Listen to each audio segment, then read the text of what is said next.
கடலோர கிராமங்கள்ல மீன் அரிப்புல இருந்து பிட் எடுத்து வச்சு வாசிக்கிறாரு. தமிழ்ல இருக்கக்கூடிய வார்த்தையை அவரால் படிக்க முடியல. மனிதர் அப்படின்றாரு. நீங்க என்னென்ன வந்துச்சுன்றதெல்லாம் நீங்க பார்த்துருப்பீங்க. நம்ம விமர்சிச்சோம் அப்படின்னா அது ஏதோ மாதிரி தெரியும். எதையுமே உள்வாங்கிக்காம நீங்க எப்படி செய்யறீங்க?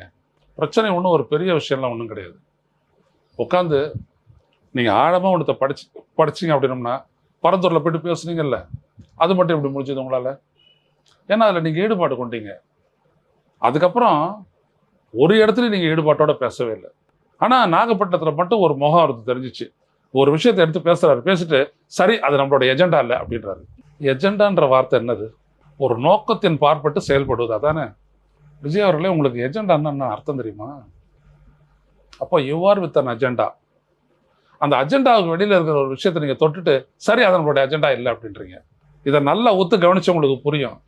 எஜெண்டா அப்படின்னா விஜயனுடைய அஜெண்டா என்னது? திமுக மேல ஒரு வெறுப்புணர்வை ஏற்படுத்தணும், திமுக ஆட்சி மேல ஒரு வெறுப்புணர்வை ஏற்படுத்தணும். அதோட முடிஞ்சு போச்சு. அதான் அவர் செய்யறாரு. இதை எடப்பாடி பழனிசாமியால செய்ய முடியாது, பிஜேபியால செய்ய முடியாது, விஜயால செய்ய முடியும்.